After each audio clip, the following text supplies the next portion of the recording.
నమస్కారం. గీతం యూనివర్సిటీ సమర్పించు లక్ష్యం కార్యక్రమానికి స్వాగతం. యూపీఎస్సీ నిర్వహించిన సివిల్స్ ప్రిలిమ్స్ పరీక్షలో తెలుగు రాష్ట్రాల నుంచి 450 మంది ఎంపికయ్యారు. గతంతో పోలిస్తే ఈసారి ఎంపికైన అభ్యర్థుల సంఖ్య తగ్గింది.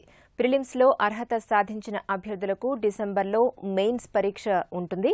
ఈ నేపథ్యంలో మెయిన్స్కు ఎలా సన్నద్దం కావాలి, ఉన్న సమయాన్ని గరిష్టంగా ఎలా ఉపయోగించుకోవాలి, మొత్తంగా అభ్యర్థులు ఎలాంటి ప్రణాళికతో ముందుకు వెడితే విజయం సాధిస్తారో గమ్యంలో తెలుసుకుందాం.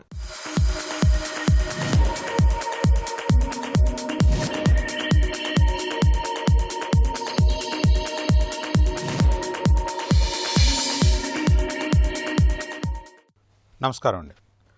సివిల్ సర్వీసెస్ ఎగ్జామినేషన్లో మొదటి ఘట్టమైనటువంటి ప్రిలిమినరీ ఎగ్జామినేషన్ అయిపోయిన తర్వాత రిజల్ట్స్ కూడా వచ్చేసింది. మరి అభ్యర్థులందరూ కూడాను డిసెంబర్ 3 నుంచి డిసెంబర్ 9 వరకు జరగనున్నటువంటి మెయిన్స్ ఎగ్జామినేషన్కి ప్రిపరేషన్ మొదలుపెట్టినటువంటి ఈ తరుణంలో చాలామంది అభ్యర్థులు పోయిన సంవత్సరం, అంతకుముందు సంవత్సరం, గత 4-5 సంవత్సరాలుగా జరుగుతున్నటువంటి ఒక విషయం ఏంటంటే లాంగ్వేజీ పేపర్ని పట్టించుకోకుండా లాంగ్వేజీ పేపర్ని మనం చూద్దాంలే అని చెప్పి పోస్ట్పోన్ చేసుకుంటూ లాస్ట్ మినిట్ వరకు వెళ్ళి మరి సబ్జెక్ట్స్ అన్నింటిలో ఆప్షనల్ సబ్జెక్ట్ కానీ, జనరల్ స్టడీస్ కానీ, ఎస్ఏ కానీ బాగా రాశామని చెప్పి అనుకున్నటువంటి తరుణంలో లాంగ్వేజ్ పేపర్లో ఫెయిల్ అయినటువంటి పరిస్థితి గత ఒక 5-6 సంవత్సరాలుగా నడుస్తూ వస్తున్నది. కాబట్టి అభ్యర్థులు ఈ విషయాన్ని గమనించవలసిందిగా కోరుతూ ఉన్నాను. అట్లనే ఈ సంవత్సరం యూపీఎస్సీ మనకి టైం టేబుల్ రిలీజ్ చేసింది. కాబట్టి ఈ టైం టేబుల్ని ఒక్కసారి చూడండి.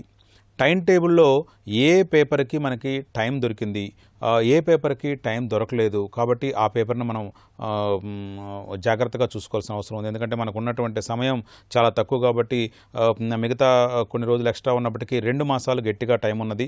ఆ 2 మాసాల్లో ఇప్పుడు మనకి ఉదాహరణకి మీరు చూసినట్టయితే 4వ తేదీన మనకి సండే వచ్చింది. కాబట్టి ఆ రోజు ఎగ్జామినేషన్లో ఏమీ పెట్టడం లేదు, ఏ పేపర్ లేదు. కాబట్టి ఆ 5వ తేదీన 1వ పేపరు, 2వ పేపర్ ఉంది. అంటే 1వ పేపర్కి, 2వ పేపరు జనరల్ స్టడీస్కి మనకు సమయం వచ్చింది. కాబట్టి ఆ రివిజన్ ప్లాన్ని మీరు ఆ రోజు ఎంతవరకు అయితే రివిజన్ చేసుకుంటారో అలా చూసుకోవాల్సినటువంటి అవసరం ఉంది. అట్లానే మరి 3వ పేపరు, 4వ పేపర్ జిఎస్కి మనకు సమయం లేదు. కాబట్టి మీరు ఇప్పటి నుంచే 4వ పేపర్ అని అంటే సుమారుగా కాస్త మనకు తెలిసినటువంటి నాలెడ్జ్ల మీద, తర్వాత బ్రాడ్ ఓరియంటేషన్ మీద రాసేటువంటి అవకాశం ఉంది. కానీ 3వ పేపర్లో ఆ క్వశ్చన్స్ చాలా స్పెసిఫిక్గా పాయింట్ టు పాయింట్ అడుగుతున్నాడు. కాబట్టి ఇప్పటి నుంచి రివిజన్ లేకుండా 3వ పేపర్ జిఎస్ని అంటే ఎకానమీ, సెక్యూరిటీ ఇష్యూసు, అట్లానే మనకి సైన్స్ అండ్ టెక్నాలజీ ఉన్నటువంటి పేపర్ ఏదైతే ఉందో ప్రతి అంశాన్ని కూడా కరెంట్ అఫైర్స్ ఓరియంటేషన్లో కనుక మనం ప్రిపేర్ అయినట్టయితే మనకి రివిజన్ లేకుండా ఆ రోజు టెన్షన్ లేకుండా ఆ ఎగ్జామ్ రాసేదానికి అవకాశం ఉంది. అట్లనే ఆప్షనల్ సబ్జెక్ట్ని కూడా మీరు ప్లాన్ చేసుకోవాలి. మొట్టమొదటిసారిగా మనకి ఆప్షనల్ సబ్జెక్ట్కి ఫుల్ ఫ్లెడ్జ్డ్గా టైం ఇచ్చినటువంటి పరిస్థితి ఈ ఎగ్జామినేషన్లో మనము గమనించవచ్చు. కాబట్టి టైం టేబుల్ను చూసుకోండి. మీ యొక్క వీక్ ఏరియాస్ ఏంటి, మీ యొక్క స్ట్రాంగ్ ఏరియాస్ ఏంటి ఐడెంటిఫై చేసుకుంటూ టైం టేబుల్ని క్లియర్గా చూసుకొని దాని ప్రకారంగా సబ్జెక్ట్ వైజ్, పాయింట్ వైజ్. ఇంకొకటి ఏంటంటే చాలామంది లాస్ట్ వరకు కూడా సిలబస్ని చూడకుండా ఉంటారు. అలా కాకుండా మీరు ఏదైతే సబ్జెక్టు చదువుతున్నారో, ఈ టైం టేబుల్ ప్రకారంగా ప్రిపేర్ అవుతున్నారో, దాన్ని దృష్టిలో పెట్టుకొని ఆ సబ్జెక్ట్లో యూపీఎస్సీ రిలీజ్ చేసినటువంటి సిలబస్లో ఇచ్చినటువంటి పాయింట్స్ ఏమైతే ఉంటాయో ఒక్కొక్కటి కంప్లీట్ చేసుకుంటూ ఆ కంప్లీట్ అయినటువంటి వాటికి సిలబస్లో ఇచ్చిన ప్రతి అంశం మీద అభ్యర్థి ఒక షార్ట్ నోట్ రాయగలిగినటువంటి సామర్థ్యం కలిగి ఉండాలి. కాబట్టి అలాంటి షార్ట్ నోట్స్ని మీరు బుల్లెట్ పాయింట్స్గా పెట్టుకుంటూ ఆ రకంగా మీరు నా ఎకానమీ పేపర్స్ ఒక బంచ్ తయారైపోయింది, సైన్స్ అండ్ టెక్నాలజీ అయిపోయింది, ఇప్పటి నుంచి చదివేటువంటి ఏదైనా సరే టెక్స్ట్ బుక్ కావచ్చు, మెటీరియల్ కావచ్చు, మరలా నెక్స్ట్ మంత్, ఆ తర్వాత రోజువారీ మనకు చూసేటువంటి అవకాశం ఉండదు. కాబట్టి ఈరోజు మనం ఒక పెద్ద పుస్తకం చదువుకున్నామనంటే ఆ పుస్తకంలో, ఆ టెక్స్ట్ బుక్లో, ఆ మెటీరియల్లో నుంచి మనం ఒక 4 పేజీలో, 5 పేజీలో, 30 పేజీలో, 20 పేజీలో మనము జిస్ట్ ప్రిపేర్ చేసుకోవాల్సినటువంటి అవసరం ఉంది. ఆ పుస్తకం యొక్క ఇంపార్టెన్స్ని బట్టి మనం గుర్తుంచుకోవాల్సినటువంటి విషయం ఏంటంటే ఇది కాంపిటేటివ్ ఎగ్జామినేషన్ అన్నటువంటి విషయాన్ని ఆ అభ్యర్థులు గుర్తుంచుకోవాల్సినటువంటి విషయం ఉంది. కాంపిటేటివ్ ఎగ్జామినేషన్లో పక్కవారితో కంపారిజన్ ఉంటుంది. కాబట్టి ఇక్కడ మనము సిలబస్లో ఇచ్చినటువంటి ప్రతి అంశం మీద ఒక ప్రాథమికమైనటువంటి అవగాహన కలిగి రైటింగ్ ప్రాక్టీస్ అనేటువంటిది చాలా అవసరం. ఇక్కడ మిగతా మన అకాడమిక్ ఎగ్జామినేషన్స్కి, సివిల్స్ ఎగ్జామినేషన్కి ఉన్నటువంటి తేడాను కూడా అభ్యర్థులు అభ్యర్థులు గమనించాలి. అంటే ఎన్నిసార్లు చెప్పిన తర్వాత కూడా అభ్యర్థులు ఏం చేస్తుంటారని అంటే ఆ ఉన్నటువంటి ప్రెషర్లో అలాగా తమకు అలవాటైనటువంటి ధోరణిలో వెళ్ళిపోతూ ఉంటారు. ఇక్కడ స్పెసిఫిక్గా ఇది అకాడమిక్ ఎగ్జామినేషన్ కాదు, ఇది కాంపిటేటివ్ ఎగ్జామినేషను. ఇక్కడ మార్నింగ్ 3 గంటల ఎగ్జామినేషన్ ఉంటుంటే మధ్యాహ్నం పూట ఒక 3 గంటలు ఉంటుంది. అంటే రోజులో మీరు 6 గంటల పాటు లెగవకుండా రాయగలిగినటువంటి సామర్థ్యాన్ని కలిగి ఉన్నట్లయితే మీకు ఈ ఎగ్జామ్లో ఎదురులేనటువంటి పరిస్థితి వస్తుంది. చాలామంది అభ్యర్థులు ఏం చేస్తారంటే 45 నిమిషాలకు బయటకు వెళ్ళటం, అరగంట కూడా కూర్చుకోలేనటువంటి పరిస్థితి ఉండటం, తర్వాత తిరుగుతూ చదువుకోవటం, రకరకాలైనటువంటి కార్యక్రమాలు ఉంటాయి. ఇక్కడ కదలకుండా 6 గంటల పాటు మనము బయటికి లెగవకోకుండా చేయాల్సినటువంటి పరిస్థితి ఉంది. కాబట్టి మీరు ఆ రకంగా ఈ రోజు నుంచే ప్రాక్టీస్ చేయవలసిందిగా నేను అభ్యర్థులందరికీ కూడా విన్నవిస్తూ ఉన్నాను. కాబట్టి ఈ ఎగ్జామినేషన్ అనేటువంటిది మేనేజ్మెంట్ ఎగ్జామినేషను. మీ యొక్క ఏజ్ని మేనేజ్ చేయాలి, మీ యొక్క ప్రెషర్ని మేనేజ్ చేయాలి, మీ సిలబస్ని మేనేజ్ చేయాలి, మీరు ఉన్నటువంటి టెన్షన్ని మేనేజ్ చేస్తూ ఆ టెన్షన్లో చాలా మనము ఎక్కడా కూడా టెన్షన్ అనేటువంటిది పడకుండా మీరు సిలబస్ని ప్రిపేర్ అవుతూ వెళ్ళినట్టయితే మీరు సివిల్ సర్వీస్లో రాణించడానికి స్కోప్ ఉంది. ఇక్కడ మనము గత కొన్ని సంవత్సరాలుగా వస్తున్నటువంటి రిజల్ట్స్ని కనుక మనం పరిశీలించినట్టయితే మనకు కొన్ని విషయాలు తెలుస్తూ ఉన్నాయి. ఇక్కడ last year before last year ఉన్నటువంటి రిజల్ట్స్ని తీసుకోండి. ఆప్షనల్ పేపర్లో ఎవరికైతే మంచి మార్కులు వచ్చాయో వాళ్ళందరూ సర్వీసులో ఉన్నారు ఈరోజు. అట్లానే ఆప్షనల్ పేపర్తో పాటు జనరల్ ఎస్ఏ పేపర్, అట్లానే ఎథిక్స్ పేపర్, ఈ 3 పేపర్లు మాత్రమే ఎగ్జామినేషన్ యొక్క దీన్ని డిసైడ్ చేశాయనేటువంటి విషయాన్ని గుర్తుంచుకోండి. ఇక్కడ జనరల్ స్టడీస్ పేపర్ 1 కానీ, పేపర్ 2 కానీ, పేపర్ 3 కానీ, ఈ మూడిటిలో వచ్చినటువంటి యావరేజ్ మార్క్ ఏదైతే ఉందో అది సుమారుగా 90కి కాస్త అటుగా ఇటుగా ఉంటుంది అభ్యర్థులందరికీ. ఇక్కడ జనరల్ ఎస్ఏ రాసేటప్పుడు ఈ జనరల్ ఎస్ఏలో మనకి మల్టిపుల్ ఎస్ఏస్ అనేటువంటి కాన్సెప్ట్ సిలబస్లో ఇచ్చాడు కాబట్టి మల్టిపుల్ అనేటువంటి పదం వాడాడు. ఇప్పుడు వరకు 2 ఎస్ఏలు రాయాల్సినటువంటి పరిస్థితి ఉంది. రేపు ఎగ్జామినేషన్లో 3 లేదా 4 ఎస్ఏలు ఇచ్చినా కూడా మీరు ఆశ్చర్యపోకుండా క్వశ్చన్ పేపర్లో క్వశ్చన్ ఆన్సర్ చేసేటువంటి విధంగా మీరు తయారవ్వండి. అట్లానే మానవీయ కోణాన్ని ఎస్ఏలో మర్చిపోవద్దు. హ్యూమన్ యాంగిల్ అంటే ఆంథ్రోపాలజికల్ యాంగిల్ అనేటువంటి దాన్ని ఇచ్చుకుంటూ మీరు సక్సెస్ఫుల్గా కనుక చేసినట్టయితే అటు ఎస్ఏ పేపర్ని ఇటు ఆప్షనల్ పేపర్ని అట్లానే ఈ ఎథిక్స్ పేపర్ని సక్రమంగా చేసినట్టుంటుంది. ఆంథ్రోపాలజీ స్టూడెంట్స్ ఎవరైతే మెయిన్స్ పరీక్ష మన రాష్ట్రం నుంచి ఎక్కువ మంది ఆంథ్రోపాలజీ వాళ్ళు రాస్తున్నారో ఆంథ్రోపాలజీకి సంబంధించినటువంటి కరెంట్ అఫైర్స్ రిలేటెడ్ని అట్లానే స్టాటిక్ క్వశ్చన్స్, ఇంపార్టెంట్ క్వశ్చన్స్ ఏవైతున్నాయో వాటన్నిటిని షార్ట్ నోట్స్లో ప్రిపేర్ చేసుకుని మీరు చేసినట్టయితే రాబోయే కాలంలో మీరే కాబోయే ఐఏఎస్లుగా రాణిస్తారని చెప్పి కోరుకుంటూ మీ అందరి దగ్గర సెలవు తీసుకుంటున్నాను. ఇంజనీరింగ్ విద్య మొదటి సంవత్సరంలో చేరిన అభ్యర్థులు వారి లక్ష్య నిర్దేశంలో కొన్ని మెలకువలు తీసుకోవాలి. కాలేజీల్లో జరిగే అవగాహన క్లాసులు అర్థం చేసుకుని అన్ని బ్రాంచీల విద్యార్థులు ప్రణాళికలు రూపొందించుకోవాలి. క్యాంపస్లో ఉద్యోగం పొందాలన్నా లేదా ఉన్నత చదువులకు వెళ్లాలన్నా అందుకు పునాదులు మొదటి సంవత్సరం నుంచే పడాలి. ఆ దిశగా విద్యార్థుల ప్రణాళిక ఎలా ఉండాలో నిపుణుల ద్వారా తెలుసుకుందాం.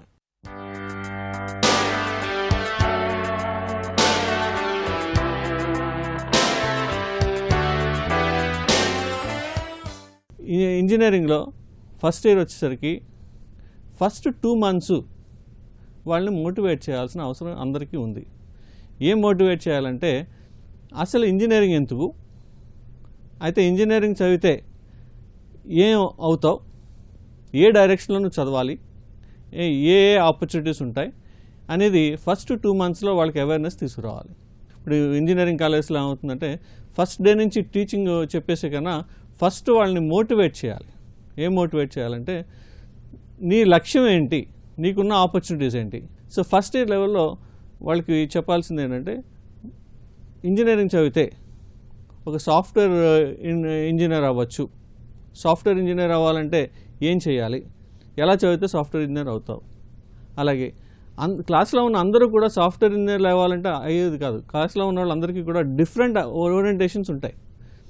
కొంతమంది సాఫ్ట్వేర్ ఇంజనీర్ అవుతారు, కొంతమంది జిఆర్ఈ రాసి ఎంఎస్ ప్రోగ్రామ్కి వెళ్ళి ఈ ఫారిన్ యూనివర్సిటీస్లో ఎంఎస్ చేయడం జరుగుతుంది. అలాగే టోఫెల్ రాసి ఎంఎస్ ప్రోగ్రామ్ చేయడం జరుగుతుంది.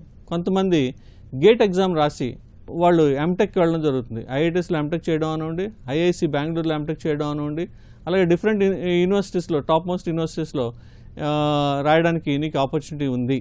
అలాగే కొంతమంది ఇవన్నీ కాకుండా రీసెర్చ్ ఫీల్డ్ అంటే ఎంతో ఇంట్రెస్ట్ ఉంటుంది.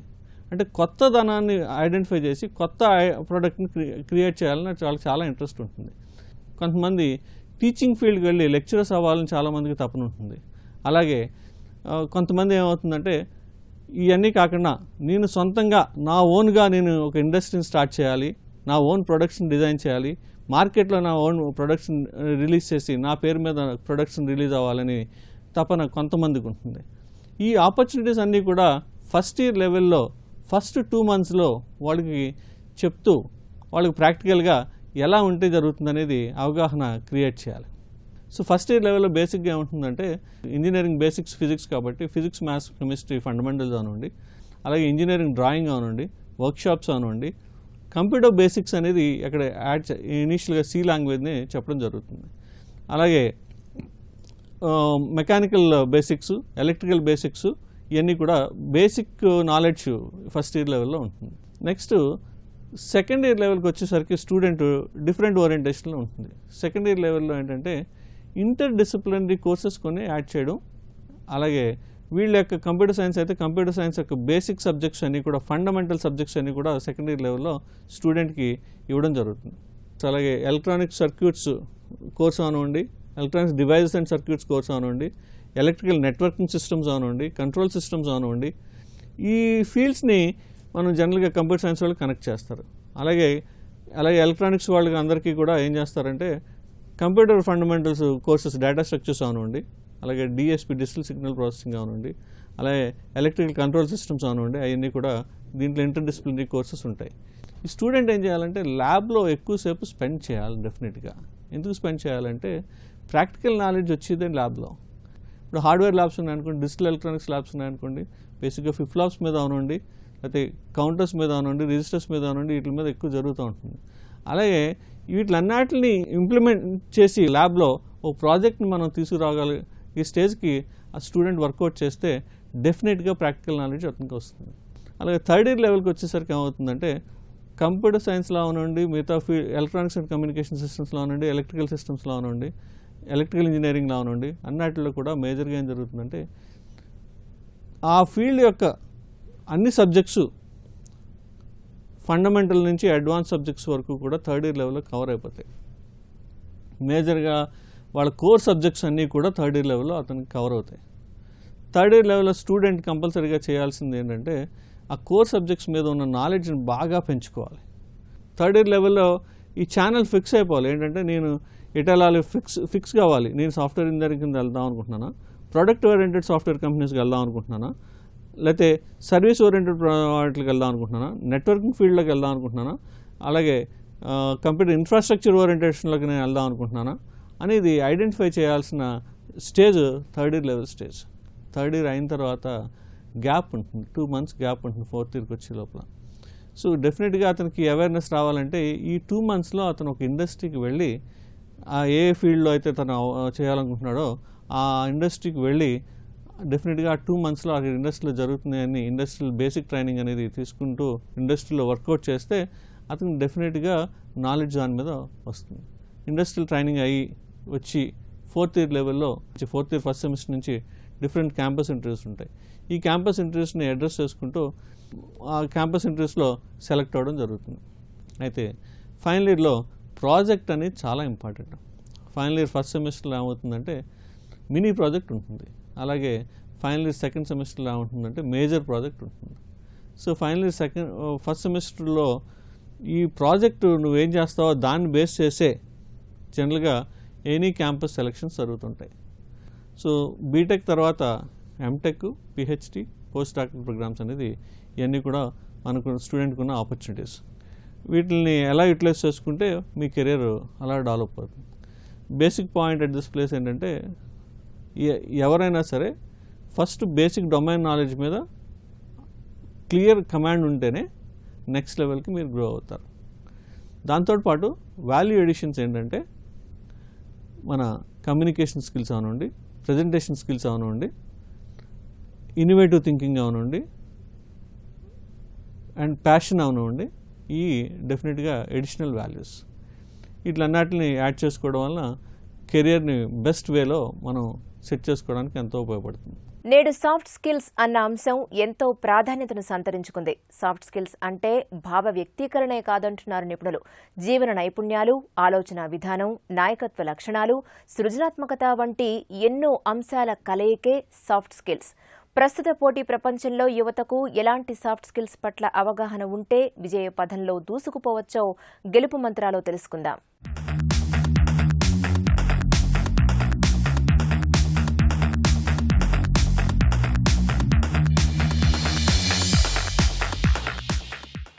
ప్రతి ఒక్కరూ ఉన్న ప్రస్తుత పోటీ ప్రపంచం చూస్తే కనుక ఉద్యోగం సంపాదించాలన్నా, ఉన్న ఉద్యోగాన్ని నిలుపుకోవాలన్నా, లేదా ఉద్యోగంలో ప్రమోషన్ తెచ్చుకోవాలనుకున్నా, వ్యాపార రంగంలో బాగా వృద్ధి చెందాలనుకున్నా కానీ తప్పనిసరిగా మీకు కావాల్సిన ఒక ముఖ్యమైన స్కిల్ ఏంటంటే అది సాఫ్ట్ స్కిల్స్.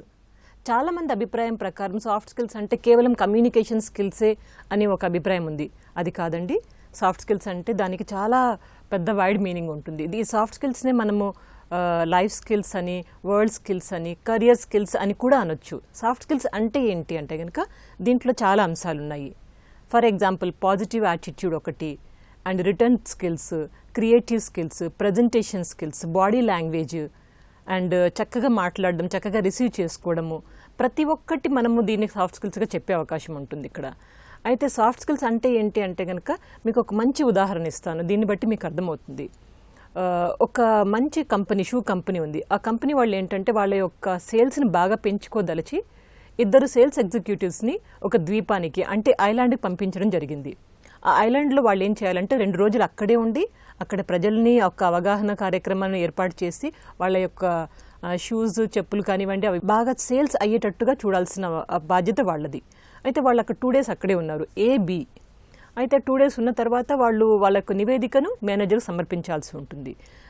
తన యొక్క నివేదికను సమర్పించినప్పుడు తను ఏం చెప్పాడంటే, సార్ ఇక్కడ ప్రజలకి చెప్పులంటేనే తెలీదు, వాళ్ళు ఎవరు వేసుకోవడం లేదు, వాళ్ళకి అసలు ఐడియానే లేదు, కాబట్టి ఇక్కడ మనం కంపెనీని స్టార్ట్ చేయడం శుద్ధ దండగా, వేస్ట్, కాబట్టి లెటస్ గో బ్యాక్, ఇక్కడ వర్కౌట్ అవ్వదండి మన ప్లాన్ అని తన యొక్క సబ్మిషన్లో చెప్పాడు. కానీ B ఏం చెప్పాడంటే, సార్ చాలా వండర్ఫుల్ సార్, మనకు మంచి ఆపర్చునిటీ ఉంది ఇక్కడ ఏంటంటే అక్కడ ఉన్న వాళ్ళు ఎవరికి చెప్పులంటేనే తెలియదు, వాళ్ళకి నేను కొన్ని మన మోడల్స్ని ఇంట్రడ్యూస్ చేశాను, దాంతో వాళ్ళకి చాలా క్రేజీ పెరిగింది, వాళ్ళు చాలా ఇష్టపడుతున్నారు. సో కాబట్టి మన దగ్గర ఉన్న స్టాక్ అంతా పంపించండి ఇమ్మీడియట్గా, డిఫరెంట్ వెరైటీస్, మళ్ళీ డిఫరెంట్ సైజెస్ ఇవన్నీ పంపించండి, సో చాలా క్రేజ్ ఉంది, డిమాండ్ ఉంది అని తన యొక్క సబ్మిషన్లో పేర్కొన్నాడు. ఇక్కడ మీరు చూసారా Aకి Bకి ఎంత తేడా ఉంది. Bని మెయిన్గా మనం చెప్పాల్సింది ఏంటి, ఇతనికి excellent communication skills, excellent soft skills ఉన్నాయని చెప్పొచ్చు. క్రియేటివిటీ ఉంది, ప్రజెంటేషన్ స్కిల్స్ ఉన్నాయి, ఆలోచన విధానం వేరే విధంగా ఉంది, అండ్ ఇతని యొక్క బాడీ లాంగ్వేజ్ కానివ్వండి, ఇతని యొక్క దృక్పథం కానివ్వండి, ప్రతిదీ ఎక్సలెంట్ అని చెప్పొచ్చు. ఈ విధంగా ఎప్పుడైతే ఒక వ్యక్తికి అన్ని లక్షణాలు ఉంటాయో అతనికి సాఫ్ట్ స్కిల్స్ ఉన్నాయని చెప్పొచ్చు. కాబట్టి ఇక్కడ కమ్యూనికేషన్ స్కిల్స్ కానివ్వండి, సాఫ్ట్ స్కిల్స్ కానివ్వండి చాలా ప్రధాన పాత్ర వహిస్తుంటుంది. క్రియేటివ్ స్కిల్స్ కూడా చాలా ఇంపార్టెంట్ అండి. ఈ క్రియేటివ్ స్కిల్స్ ఏంటంటే, ఫర్ ఎగ్జాంపుల్ మీకు ఒక చిన్న క్వశ్చన్ అడుగుతాను. ఒకవేళ మీకు ఒక బంగారు బిస్కెట్ ఇచ్చారనుకోండి, ఒక బంగారు బిస్కెట్ ఇచ్చి దీన్ని తినమన్నారు, ఎలా తింటారు? మీకు ఇక్కడ ఆన్సర్ ఎలా వస్తుందంటే, బంగారు బిస్కెట్ ఎలా తింటాను, హౌ ఇట్ ఈస్ పాసిబుల్ అనేసి అక్కడ క్వశ్చన్ మార్క్ వచ్చి ఆగిపోతుంది. ఇక్కడ ఆన్సర్ ఏంటంటే, ఆ బిస్కెట్ని అమ్ముకొని తింటాను, ఇది ఆన్సర్. ఈ విధంగా క్రియేటివ్గా ఆన్సర్ చేయడం కూడా సాఫ్ట్ స్కిల్స్లో భాగంగా వస్తుంది. అయితే ఏ కంపెనీ అయినా కానీ ముఖ్యంగా ఈ సాఫ్ట్ స్కిల్స్ ట్రైనింగ్ గురించి వాళ్ళ అభ్యర్థి దగ్గర ఏ విధమైన టైంని కానివ్వండి, వాళ్ళ యొక్క మనీని కానీ వేస్ట్ చేయదలుచుకోలేదు. ఎందుకంటే ఈ స్కిల్స్ ఒక వారంలో కానీ నెలలో కానీ నేర్పించే స్కిల్స్ కాదు. ప్రతి అభ్యర్థి తను ముందుగానే నేర్చుకుని మంచి టాలెంట్ తోటి వస్తే కనుక వాళ్ళు టెక్నికల్ స్కిల్స్ని తొందరగా నేర్పించగలరు. కాబట్టి సాఫ్ట్ స్కిల్స్ అనేది మీరు specially during your course of your studies మీ చదువుతో పాటుగా వీటిని కూడా డెవలప్ చేసుకోండి. ఏ విధంగా మాట్లాడి, మన బాడీ లాంగ్వేజ్ ఏ విధంగా ఉంచుకోవాలి, అండ్ ఏ విధంగా అవతల వ్యక్తిని రిసీవ్ చేసుకోవాలి, మన ప్రజెంటేషన్స్ ఎలా ఉండాలి, మన బాడీ లాంగ్వేజ్ మెయిన్గా ఎలా ఉంచాలి, బాడీ లాంగ్వేజ్ మన లాంగ్వేజ్ రెండింటికి మ్యాచింగ్ ఉండాలి. మనం ఏం మాట్లాడుతున్నామో దానికి తగ్గట్టుగా మన బాడీ లాంగ్వేజ్ కూడా ఉంచుకోవడము. ఇలాంటి స్కిల్స్ అనేది ఏ కంపెనీ నేర్పించదు. మనకుగా మనము ఇంప్రూవ్ చేసుకొని ఏదైనా కంపెనీకి వెళ్తే కనుక డెఫినెట్లీ మనకు మంచి ఉద్యోగాలు కూడా వచ్చే అవకాశం ఉంటుంది. కాబట్టి ఈ సాఫ్ట్ స్కిల్స్ని కొంచెం కాన్సన్ట్రేట్ చేయండి. తప్పకుండా మీరు ఏ రంగంలో అయినా కానీ విజయం సాధించే అవకాశం ఉంటుంది. ఈ వారం ఉద్యోగాలు, ప్రవేశాల్లో మరికొన్ని అవకాశాల వివరాలను పొందుపరిచాం. పూర్తి వివరాల కోసం ఆయా సంస్థల వెబ్సైట్లను కూడా అందిస్తున్నాం. మరి జాగ్రత్తగా గమనించి లబ్ధి పొందుతారని ఆశిస్తాం. Hindustan Aeronautics Limited technical, design విభాగాల్లో ట్రైనీ పోస్టులు 125. అర్హత సంబంధిత పీజీ. ఎంపిక గేట్ 2017 స్కోర్ ఆధారంగా. చివరి తేదీ ఫిబ్రవరి 7, 2017. Central warehousing corporation management trainee పోస్టులు 43. అర్హత సంబంధిత ఎంబీఏ. చివరి తేదీ October 13. Tamil Nadu newsprint and papers graduate engineer trainee పోస్టులు 29. అర్హత బీఈ, బీటెక్. చివరి తేదీ October 6. National institute of construction management construction management విభాగాల్లో పీజీ కోర్సుల్లో ప్రవేశాలు. అర్హత డిగ్రీ. చివరి తేదీ December 12. Tata institute of fundamental research biology సంబంధిత పరిశోధనా కోర్సుల్లో ప్రవేశాలు. ఎంపిక ప్రవేశ పరీక్ష ద్వారా. అర్హత సంబంధిత పీజీ. చివరి తేదీ అక్టోబర్ 10. ఈ వారం గీతం యూనివర్సిటీ సమర్పించు లక్ష్యం కార్యక్రమం మీకెంతగానో ఉపకరిస్తుందని ఆశిస్తాం. మీ అభిప్రాయాలు, సూచనలు మైమెయిల్కి పంపించండి. మైమెయిల్ లక్ష్యం@etv.co.in. వచ్చే వారం మరికొన్ని అంశాలతో మళ్లీ మీ ముందుకొస్తుంది మీ గీతం యూనివర్సిటీ సమర్పించు లక్ష్యం. అంతవరకు సెలవు. నమస్కారం.